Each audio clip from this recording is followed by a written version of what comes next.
कि उस डेट को टाला भी नहीं जा सकता था और शादी करनी ही थी। तो ऐसे में केवल एक ही व्यवस्था हो सकती थी कि नाव द्वारा।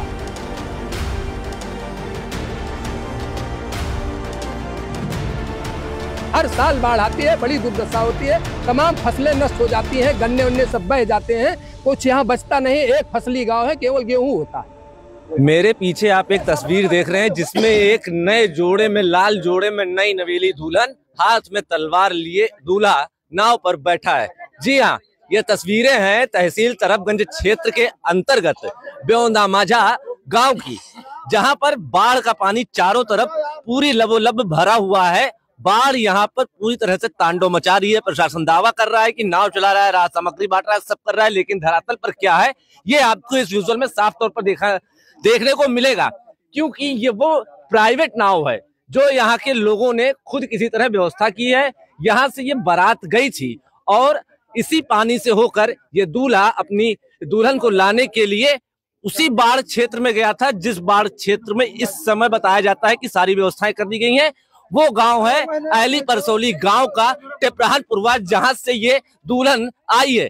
तो कहीं ना कहीं एक बाढ़ क्षेत्र से निकलकर दूसरे बाढ़ क्षेत्र में इस दुल्हन का आगमन हुआ है। अब ये तस्वीरें साफ तौर पर ये बयां करती हैं कि गोंडा में बाढ़ की विभीषिका किस स्तर पर है, जब एक दूल्हा अपनी दुल्हन को लाने के लिए बाढ़ के पानी से ही जाता है और बाढ़ के पानी से ही वापस आता है दुल्हन को लेकर। ये वो विदाई के सामान है, दूल्हे का ये वो सेहरा है जिसको सजा कर वो यहाँ से गया था। ये वो विदाई के सामान है जो अब इसी नाव पर, हालांकि ये हम लोग के नाव पर आके रखे गए हैं, अब ये इसी नाव से अपने गंतव्य पहुंचेंगे, अपने घर को पहुंचेंगे। तो वो जो दुल्हन आप लाल जोड़े में देख रहे हैं, इसकी विदाई हुई है और आज ये इसी नाव के पानी से घाघरा और सरयू, ये बाढ़ के पानी से ही होकर उस नाव से बैठकर अपने ससुराल पहुंच रही है। उस नाव पर भी आप सामान देख सकते हैं कि उसका सामान भरा हुआ है, उस सामान को रखा गया है, बक्सा है, अन्य सामान है, जिसको लेकर वो अपने ससुराल अब पहुंचेगी। तो इस दुल्हन पर भी अब क्या बीतेगी, एक बाढ़ क्षेत्र में तो थी ही थी, अब दूसरे बाढ़ क्षेत्र में भी वो पहुंचेगी।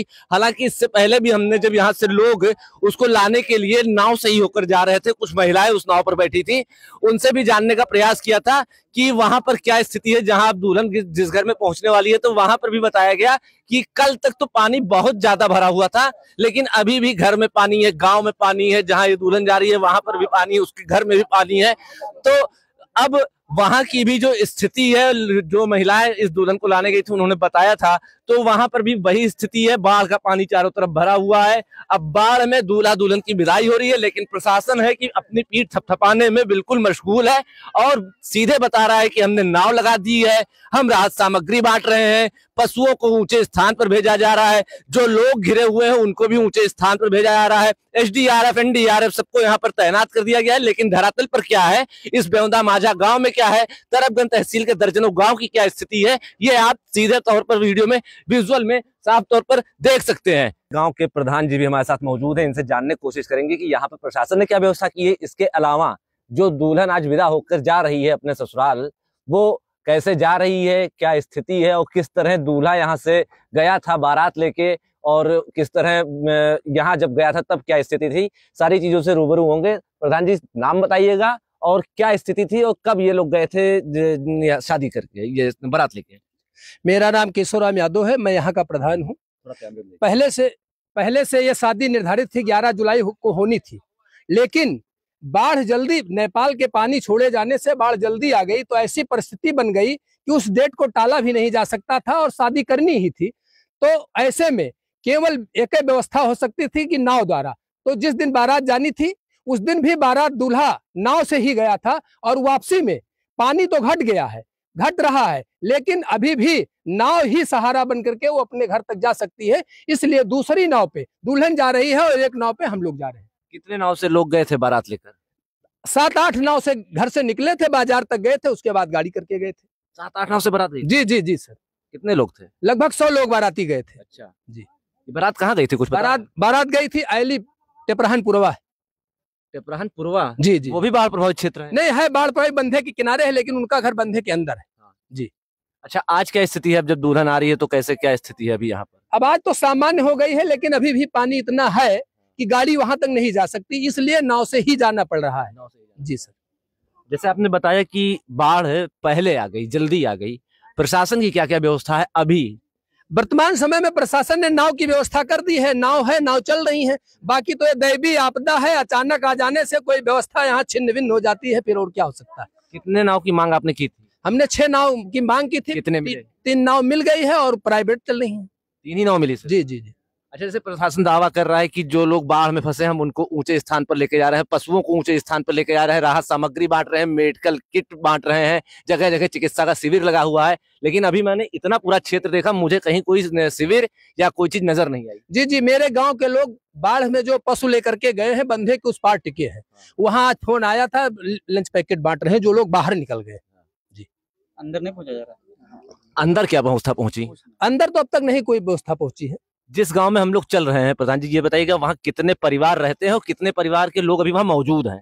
वर्तमान समय में यहाँ से पूरा परिवार बाहर नहीं निकला है, इसलिए कि पानी घटने लगा। अगर पानी बढ़ता होता तो परिवार बाहर निकलता। वर्तमान समय में गांव में हर घर में आदमी है। यहीं पे जानवर की समस्या पैदा हो गई थी, इसलिए कुछ लोग जानवर लेकर के चले गए, बाकी अभी भी है। गांव में पानी की क्या स्थिति है? गांव में पानी तो पूरे गांव में है, खाली घरों में नहीं घुसा है, इसलिए कि यहाँ के लोगों ने उस घर को जो है मिट्टी ऊंची करके पाट करके बनाया। तो ये थे वो प्रधान बेवना माझा के, जिन्होंने बताया कि जब बारात गई थी तो लगभग 100 लोग बाराती थे, 7-8 नाव से यहाँ से गए थे।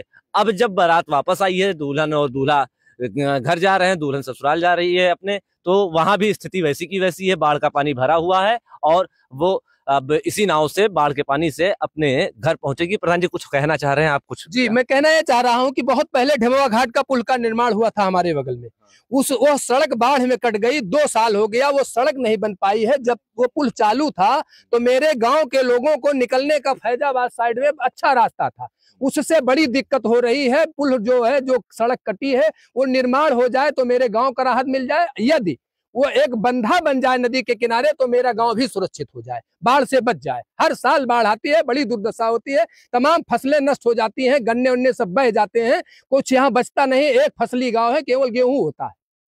ढेमुआ घाट की समस्या लगातार बरकरार है, 2 साल से कट गया है, ना बनने का कारण क्या है प्रधान? कुछ समझ में नहीं आ रहा है, प्रशासन क्या चाह रहा है। उस पर बार बार ये बात आ रही है कि सर्वे हो रहा है, लखनऊ की टीम आ रही है, कानपुर से IIT वाले आ रहे हैं, दिल्ली से आ रहे हैं, लेकिन अब तक कोई उसका निष्कर्ष निकला नहीं।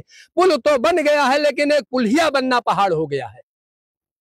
पुल तो बन गया है, पुलिया बनना पहाड़ है। ढेमुआ घाट की समस्या से आप भी रूबरू हैं, हमने आपको पहले भी दिखाया है, तो कहीं ना कहीं लोगों में भी आक्रोश है अब कि जो ढेमुआ घाट से जो मार्ग है, संपर्क है, वो कटा है, तो इस पर शासन प्रशासन को संज्ञान लेने की आवश्यकता है।